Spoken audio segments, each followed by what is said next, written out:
Hi there, my name is Jim Turner, and I am going to show an ongoing process that I've been doing with my beehive. So what I do is I take some sugar, and I put just enough sugar in these coffee grinders because get too much sugar in there, uh, it'll burn the motor out. Trust me. What's that? What's that bird smell? What's that electrical smell? Yeah, not good. And you're in the middle of a project, you're going, and you ain't got that grinder, you're going, oh, yeah. I learned to keep two on hand, right? So what I do is I do this for about, I don't know, until it looks powdery, smoky like. Because what I want to do is I want this smoke, when I put it on top of the hive, I want it to slowly drift down like a fog over their hairs, right? Their wings, every crack and crevice that they have, and then start to stiffen up a little bit. Now, what that does is it'll become uncomfortable for those Varroa mites on the back of the bees. As this powdered sugar gets onto their hairs, it starts to get hard, and the Varroa mites don't like that, so they'll start shifting and unclaw their claws, and then they become susceptible to falling off. And when it happens, the girls start grooming each other, and yeah, it creates a hostile environment for the Varroa mites in the hive, and that's what we want. We don't want them to be comfortable in there, right? We want them to be. This is just not a happy place for me. Yeah, that's what we want. Get them to move on, right? So today is, I think, the 1st of September 2025. So in the past, my hives, way before this, were either dead or dying in the past. The past tense, dead or dying. I already lost them, mostly. Around September, 1st of September, way before it. Like first, I think I lost one hive around the 1st of August. But by the time middle July it came around, I didn't notice that there was a real problem. They looked healthy 1 week, and the next week, not so healthy. It was like that fast. That's kind of like that learning curve, So what I'm going to do today is I'm going to veggie oil this up and reinsert this into the hive today. And but first I'll pull out the old one. I'll pull out the old one and insert the new one. That's right, insert the new one. So I'm going to do like little circles here, because those Varroa mites, when they hit these circles, those circles are like mountains, or steep hills or cliffs. Plus they got that oil on them, and yeah, they struggle pretty bad on any type of unflattened surface, right? They have a hard time moving around. Plus you can add a little stream here and some tall bushes, right? And some trees. Here's a pretty tree. Bob Ross. Yeah. Have I painted some of those? Yes, I have. Bob Ross. I watched that guy for like 15 years. I had no idea at the time that I was watching those 15 years that he had already passed away years earlier. I'm going like, so I was watching a dead guy for a decade and a half before I even knew that he had gone to the other side of something. So, and that's kind of it. So, what I did with my new ones now, not new ones, my new old ones, upgraded, put a handle on them. I was like reaching in there, trying to pull them out, because one I got from the front still, that was my original design. I just never got around to flipping it around. I hate going into my hives. So many girls, I kill so many. You know, when I break up all the comb, too much comb, and all the larvae are exposed and die, and I don't know, man. It just bothers me. So I avoid going into hives unless I have that an urgency, like, wow, I just got to do this. It's time for a split. I just have to do it. So then I do it, right? But I don't go in my hives with a sense of curiosity. Well, let's take a look. Geez, Goldberg. Yeah, I don't do that. I have to have a strong, overwhelming urge and purpose before I do that. Okay. Oh yeah, my name is Jim Turner, and this is a baby podcast. I really just didn't start to do anything with it until April of this year, 2025. Still kind of dinking with it, kind of learning all the odds and ends. So I'll know where I stand in a couple of years. So in YouTubing, it's about finding a niche. Now, the logarithms and the AI of YouTube, they kind of know what to do with a niche eventually. But when somebody's all over the map, someone like me, I'm doing all kinds of different stuff, right? Talk about different stuff, show different stuff. YouTube is going, this guy is so lost. It doesn't know where to put me. And so that's okay. Once I decide on what niche I want to settle into, then I'll do that. For right now, I'm just kind of throwing stuff out there. Kind of like, you put some bait and you throw it out there and you see if you get a nibble. I'll grab this other bait, throw it on there. I'll try this different lure. Yeah. And that's the way YouTube is for me. Okay, so I will see you out there. Subscribe, thumbs up, ring the bell. Appreciate that. Leave a comment. All right. Okay, I'm getting ready to pull this panel. Please subscribe, thumbs up, ring the bell. Everybody says that, don't they? Yeah, so what I'm going to do first, I think, is I am going to give those girls a little sweetness. Hey girls, yeah, do the shimmy, shimmy, shake, Cocoa Pop. Look at their bodies just vibrate like crazy. It's kind of cute to watch. Because what they're doing is they're trying to decide whether to run in or like, is this water or is this sugar? Is this food? And once they do that shake and it gets it in their mouth, it happens in a second. They make a decision. Oh, I think I'm going to stay here and wait for seconds. And so that's what they're doing. Now, if I would have sprayed them with water, they would have right in. Yeah, they don't like water being sprayed on them anyway. They'll take a bath, but on their own terms. All right, girls. Excuse me. And we'll just pop that out. What are all you girls doing in there anyway? Oh my gosh. You shouldn't even be in there. How'd you get your butts in there? Oh my gosh. Are you serious? Why would you want to be in there anyway? There's nothing for you. Why did they get in there? How did they get in there? Why would they get in there? I don't know. Look at that.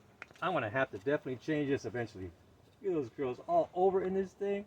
What are you doing? Get off, off, off, off. Oh my gosh, this is like the worst one ever. They're all up, down, underneath there. I think what they're trying to do is keep the wasps away. And because the wasps are getting down underneath there. And they're like all over the place trying to keep the wasps out. And so, yeah, you can't blame them, really. I mean, the wasps are terrible. And getting in there and making a mess of things. Yeah. That is the worst replacement ever. It's like, what the heck? You girls just need to get your butt out of there. Why are you even down there? I don't know. I don't know. Why do you don't even know. Get.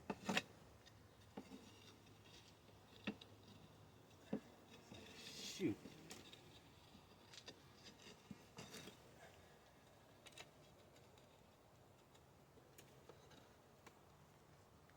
It's like, why did they get in there? I'll never know. It's like they got all up and in there. Underneath that panel. I will be rearranging this someday. just not this day. Not this day. But eventually. All right, girls, you're back to normal, whatever that is. Yeah, I'll change it someday. Oh, you should see this. Otherwise, so that was my quick, kind of like quick design when my girls were dying last year. So I threw that up like lickety split. I wasn't thinking about anything other than getting that, building that screen and getting that in there. So here's my upgrade, right? So if you can see here, this just pops out. So after I did that one you just saw me messing with, yeah, this was I redesigned the system, and this is what it looks like now, right? I slide it out. I don't see any Varroa mites on that panel. Ant, ain't bad. Wow. So this hive, she's managing this hive really well. This swarm I caught, the queen that came with it, it was a package deal, right? A free package deal. I think those bee packages now, they cost like around $200, something like that, for a bee package. I got that one for free. Right, cool. All right, yeah. So, and what she's doing is she'll lay for like a couple weeks, 3 weeks, and then she stops for like 2-3 weeks. Lays for 2-3 weeks, stops. She is managing those Varroa mites. Now, is she doing that intentionally? I don't think so. I think certain things are just instinctive, right? Oh, I think it's past time picking the blackberries. That's okay. I got enough blackberries to last me until next year, probably. All right, so what I'm going to do, I don't know if I should gear up or not. Last time they were so docile. It's like, you know, you go and you're prepared for aggressive bees. You pop it and they're like, where are they? So the next time you go in there thinking, how am I even going to wear a veil? Then they're all up in your face and stinging you. It's just, you never know. It's kind of like a hit and miss thing, you know. And so what I'm going to do is I am going to prepare for the worst, right? So prepare for the worst, and that way you're less likely to experience a bad thing. You know what I'm saying? Bad to the bone, literally. I mean, not the last time, but the time before that, I got stung. I was in the emergency room. It stung me in the eye, and when we get stung in the eye area, like in the nasal or eye, our immune systems, there can be an intense reaction. Even though, say you've got stung 50 times, nothing, just a little swelling sometimes, you know, whatever. And then all of a sudden you get stung in that one spot. Well, you got these cells, now I can't remember where they, where all your immune system gets triggered. They're all through your body. I mean, yeah, you know, so it happens in your bones, and so you got immune cells all over the place that are triggered. I can't think of it right now, but it's where our immune systems get triggered to fight viruses and stuff. I don't know. I'll know later. But so I felt that inflammation all of a sudden go through my whole body. My nervous system lit up like a firecracker. I felt the nervous system, the firing going off all over, like spotted, but it was everywhere, all the way down to my toes.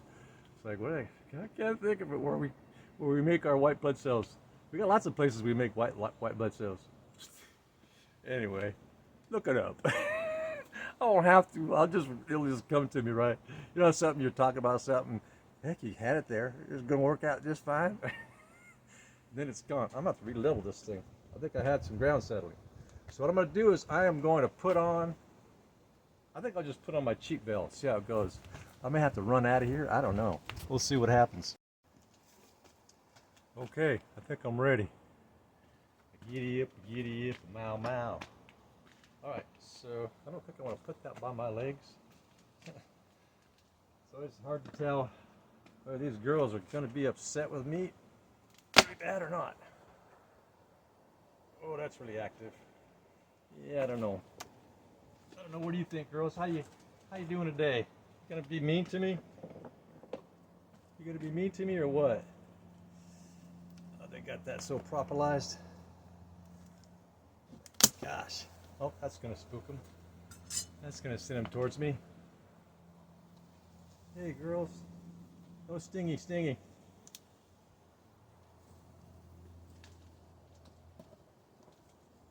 All right, so, oh, I forgot my shaker. That's okay. So I'll just kind of shake this on there. Well, maybe I'll go get my shaker. No, I'm gonna go get my shaker. Okay, I have my shaker. Now I'm ready to shake it up. Okay, girls, here it comes.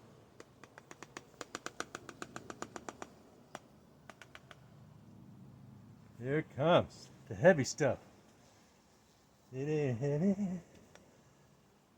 My brother. She's my brother. Say what? She's my what?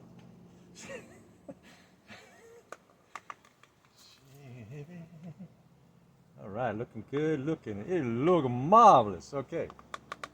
They're kind of going, what is this? Some of these girls, a lot of them are brand new. They're even seeing daylight for the first time. So they don't know. To them, it's all new. All new stuff. All new, new, new. Well, so far they're being pretty docile. Didn't have to get my smoker out. This one's just kind of walking. She doesn't know what to do. She's just, oh, you gonna sting me? What are you gonna do? There's one. Okay, the brushing here is starting to get to them. Yeah, they don't like this brushing movement. But that's okay, that's part of the process, you know what I'm saying? Gotta get it all in down. I like to do this for a little while, like just keep the smoke going down there, like for a while. Don't sting me. Yeah, you're looking a little agitated, I see you.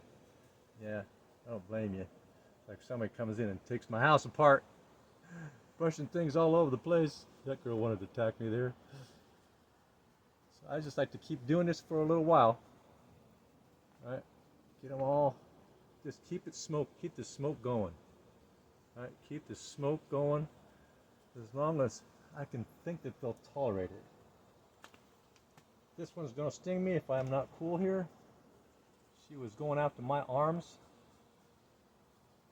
I probably should have geared up. Most likely. Thank goodness I got some EpiPens if my immune system ever overreacts again. I got some EpiPens and I'm ready. Get back, you beast. You're such a wild beast. Okay, that's good.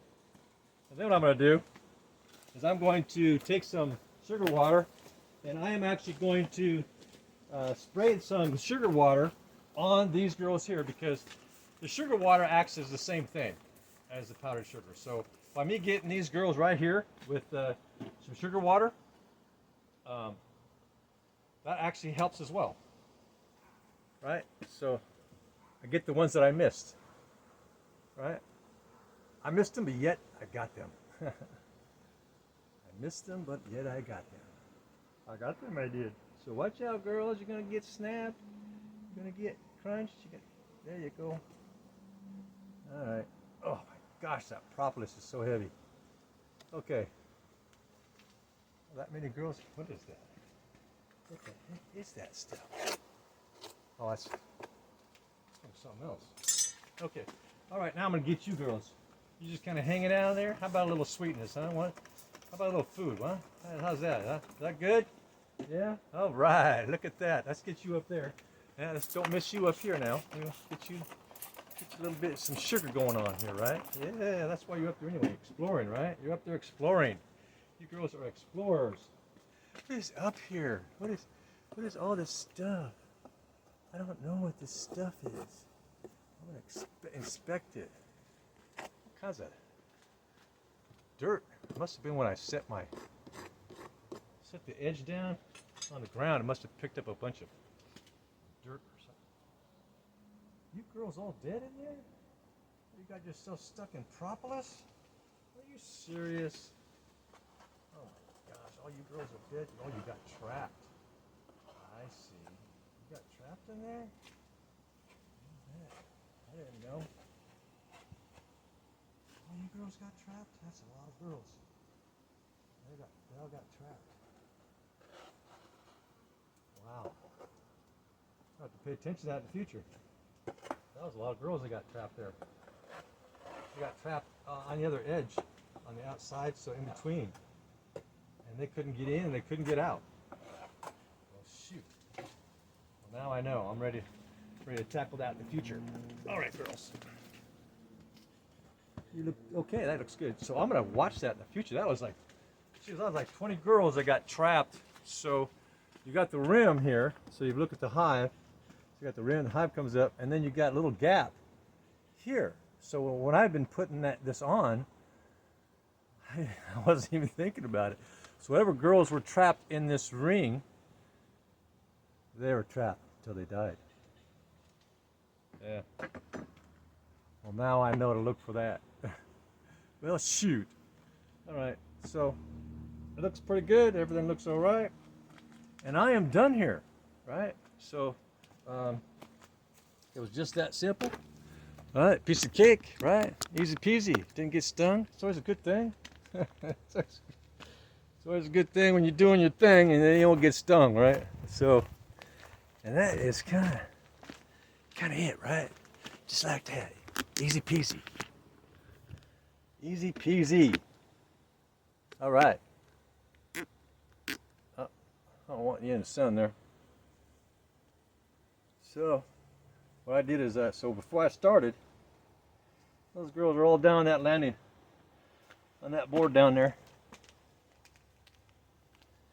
Yeah, that board is so loaded. Every time I'll put this over here, we'll wait for the sun a little bit. There we go. Yeah, that's better. Yeah, right. So, So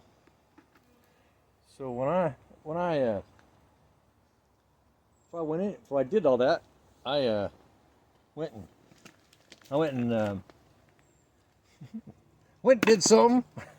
I'll tell you here in a minute. Yeah. All right. So I went and sprayed them with sugar water on the front, and I think that just kind of ties those girls up in the front a little bit. And then, so I'll probably do in the future is try to avoid using a smoker. From now on, what I'll probably do is have my sugar water syrup ready to go and pop that top, squirt them with the sugar water, because that's what I want to accomplish anyway, right? Now, I don't want to squirt the area where I'm going to be putting the powder. The powder gets stuck, right? Right, so, but anywhere where I'm not going to be putting the powdered sugar, yeah, spray that with some sugar water, so wherever all the bees are that I'm not going to be putting the powdered sugar on, yeah, spray those girls down with some powdered sugar, some sugar syrup, and that kind of locks them into place so that they're less, at least those are less likely coming, because when you spray them down, they become kind of heavy. It feels uncomfortable for them to fly, being weighed down with that sugar syrup on them. So that's it. Yeah, they're bringing out that white powder, so the landing board's starting to turn white, because as they're coming out, they're doing the ruffles and making the landing board start to turn white, trying to get that sugar off of them. And then they turn right around and eat it from the floor, the ground, the board, right? So I've had to really narrow the entrances. The hornets, the wasps. I've seen this one black wasp. It was bigger than all the ones I've seen. It was huge. And there's a wasp right there landing on my landing board. A whole bunch of them.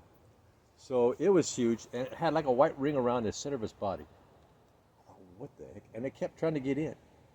And it was easily able to overpower the girls. They were so big. And I've also had bumblebees trying to get in. So what I've done is, white girls flying around. So what I've done is I have narrowed my entrances like that. So barely the bees can get in and out themselves, right? So I've noticed that these wasps, if I leave that 3/4 gap, 3/4, the girls are coming in and out, and the wasps just fly right over the top of them, right into the hive, and just help themselves. Or until they're confronted by the other bees inside. So, um, what I've done that with both of them, and that swarm, it looked like it was picking up about a week ago. So I opened the entrance wide open because it just seemed like there was a whole bunch of new ones. They were bringing out rubber bands because what I would do is I would take like rubber bands. So I'd take comb and then I would take some rubber bands and put it in my frames that I built. So old comb, instead of throwing it away, or not throwing it away, but recycling it, turning it into wax. So I built frames so they had comb, right? And I used the rubber bands, the long ones. And so for a while there, all of a sudden I see them trying to tug one of those rubber bands out. What they'd do is they would bite it until it broke, and then they would pull it down from the frame, even though it had honey wrapped all around it. They'd pull it down from the frame, and then start tugging it out little. So I would see like a little piece sticking out from the entrance. I would just take my tweezers, I'll help you out there, girls, and pull those long, because they're, by that time, when they break them, they're long. They're like, I think I might have one. Here's one. Right, here's one right here. So when they break them, they're long. Right? Actually, this is only half of one. This is only half of one, if that. They bit it in pieces. So they're like bringing them out, and I help them because I got it so narrowed. Once they get that rubber band by the entrance, it's like they can't go any further because it's too narrow and they can't get it by.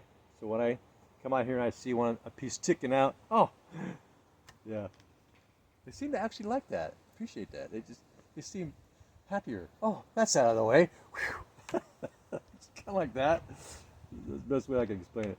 And so now all my hives, both my hives have narrow entrances. Oh, there's a wasp fighting one of my girls right there. They're in battle. There's a wasp right there. That girl still got it. She's still, I kind of crunched the wasp. She's still still thinking it's alive. She's still trying to kill it. Oh, my girl just flew away. So that's what I'll do sometimes, is I will help my girls out. I will swat these wasps when I'm sitting here. When I'm out and about here, just take down the population. It's just less of a battle for them. As many wasps as they're fighting every day, all day long, I'm actually surprised that I didn't get attacked up there doing that powdered sugar shake. I really am. I mean, in hindsight, now that I'm thinking about it, I'm going like, why? Knowing that all these girls were fighting these wasps all day long, why did I not suit up? I don't know. Didn't feel the need, I guess. It's all right. It turned out all right? That time, no stingies, Yeah, there was a couple of girls. There was a couple of times when I was doing that powder shake a while ago. Yeah, there was some agitation directed at my way. I think I might sting you. They don't want to give up their life, but if something triggers it, because they can be triggered, like all of a sudden, they'll just sting you immediately. There's a certain noise, sound, vibration, movement of speed, odor. It'll just trigger them, and they'll just immediately sting you. They don't care about their lives. It's instinctive for them to sting under those perfect conditions. For them to sting, if you can call it perfect. Not perfect for us, but yeah. For a while, I thought I might have been going to be catching another swarm, because I kept seeing bees going up into my baited hive again. So I saw some going up in there last week. Well, not even a week ago. And so I thought, I haven't seen that for many weeks. So I rebaited the hive, took the spiders out and all that. And they visited a few more times, and that was it. Because this time of year, there's usually not very many drones out. Now my swarm, that girl, I don't think she laid any. I have not seen one drone, other than drones that came with the the swarm. Because when the swarm came in, they also came with drones. They had their own drones, right? The dudes came along, and but once they got in there and found out their new home, they left, and I haven't seen any since. I've seen a few come out with this after the swarm. I think I probably saw some come in and out for probably about a week or so, and then after that, I haven't seen any drones. And so she's not laying any. Those take like 26 days to hatch out, so about 30 days before you see the drones coming out from the time the queen lays them until they come out. You know, yeah, the drones, and so my main hive here, all the time drones. Even right now, the drones every day, drones coming out. So my queen in here, this main hive, she's still going at it, laying the drones, and it's September now. She's laying drones into September. Crazy girl. She's lay. Lay.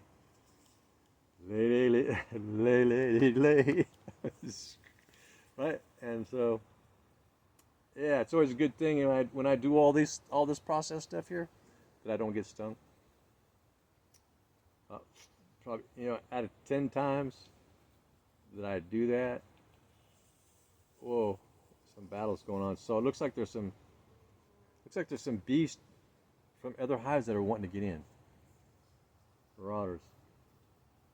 And so my bees are fighting the wasps and the hornets and these big black kind of wasps and marauders. All of them. As you can see how many girls are out there in the front. Lots.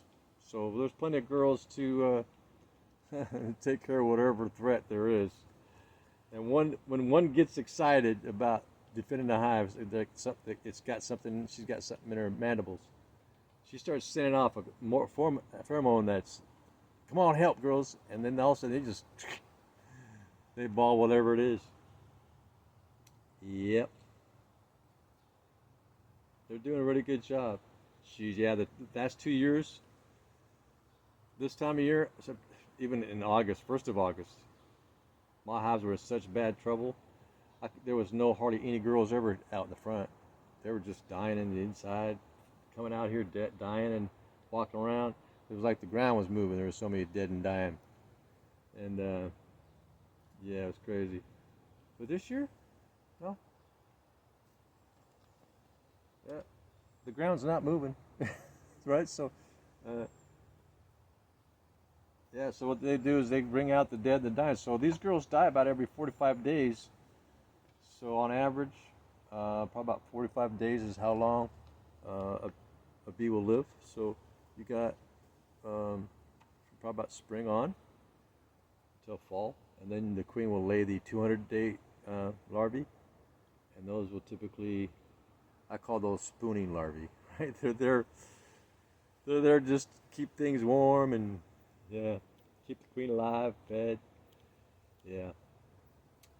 Spooning larvae in fall. She lays them in, I think, late fall. And then all of a sudden you're gonna. So I seen 2 massive die-offs, each one about 10,000.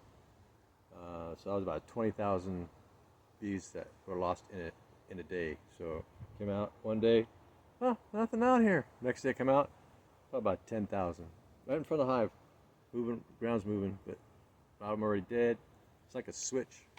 I haven't investigated that, why they do that, but I guess, yeah, those wasps are just constantly, oh my gosh, they're so persistent. My girl's doing a good job. So the swarm hive, and I just got a little hole over there. I put a screen because this time of year, the reason why I put screen is I want more airflow because it gets hot, like 100 degrees some days, right? 90s, 100, mid 80s. That's and especially if you got the sun's hitting those hives, it could be really difficult for those girls to manage. In fact, for a time when it was up in the hundreds, they were coming out with a lot of dead larvae. They were having a hard time managing the temperature in there, and so the larvae were just cooking. They were just overheating, and the larvae was dying. And so I've seen a lot of little white larvae that my girls were bringing out that couldn't they couldn't keep the temperature right, and well, that was probably a combination. Also, there's the Varroa mites, and so the Varroa mites will also get in there, and the larvae can also die from infections from the Varroa mites, and yeah, different things like that.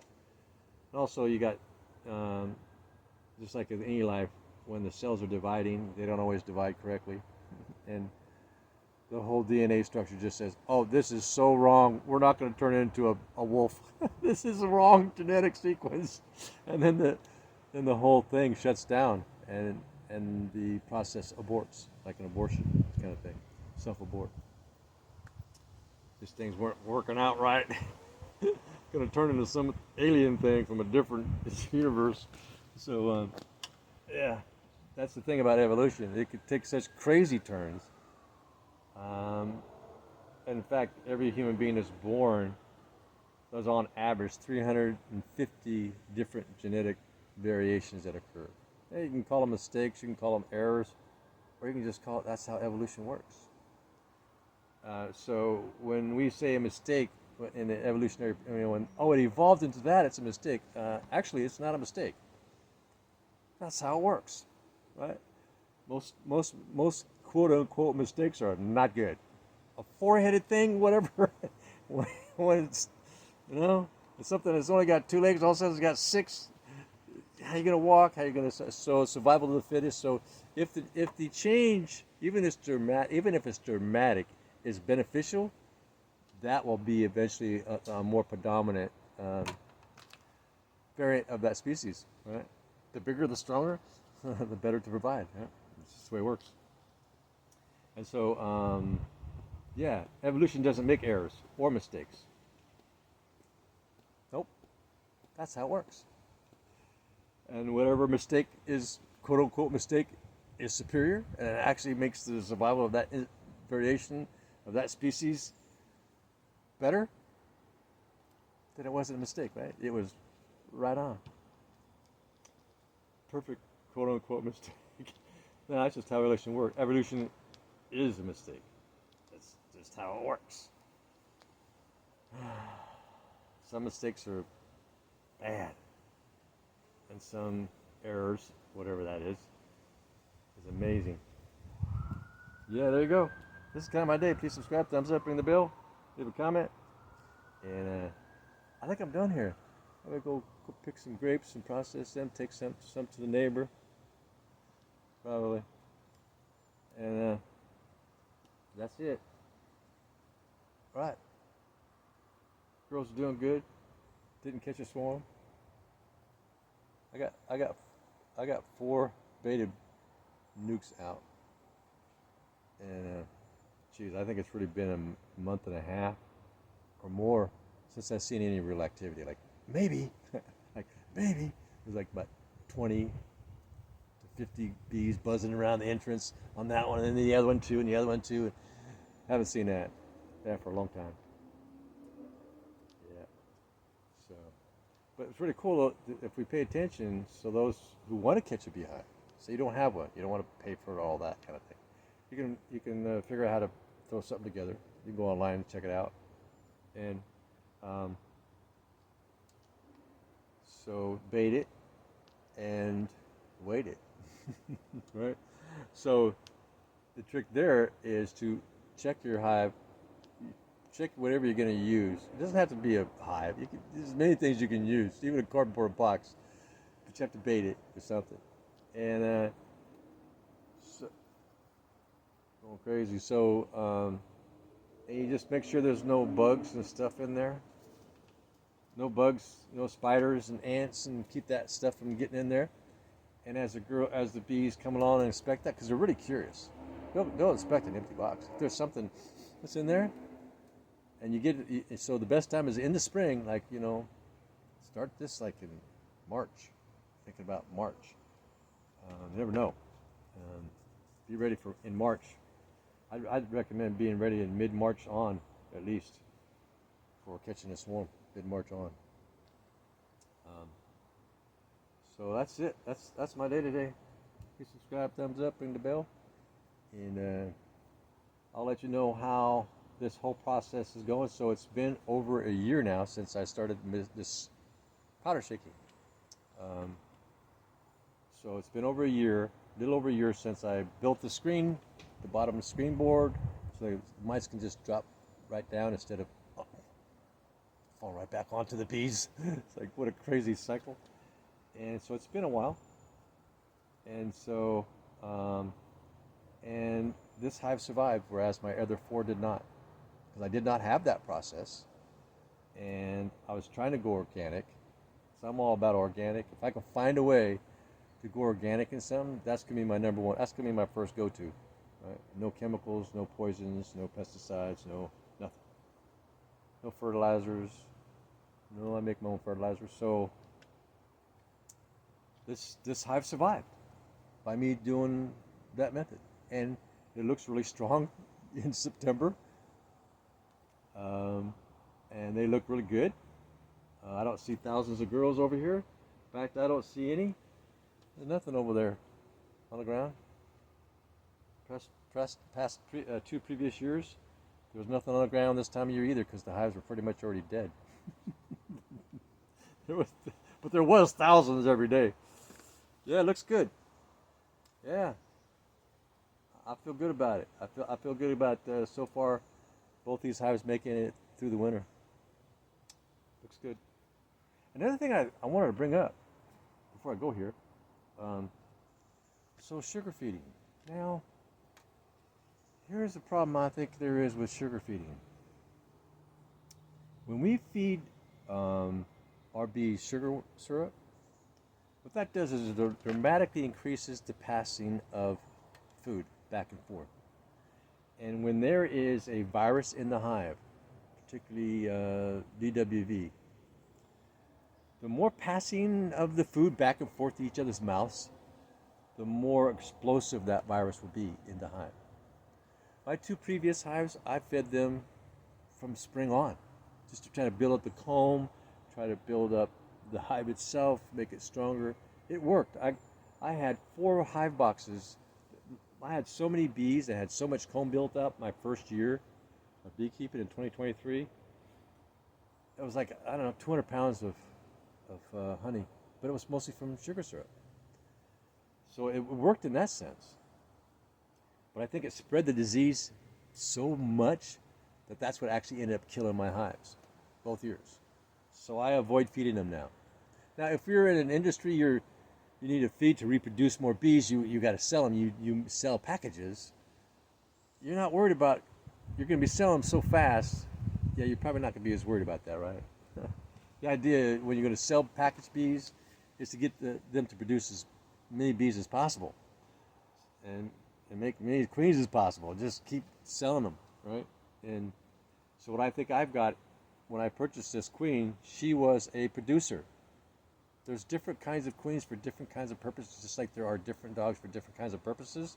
Well, there's queens also, right? There's queens that are just keep pumping them out. Like this queen I got here from California, she just keep pumping them out 12 months out of the year. This girl's pumping out eggs.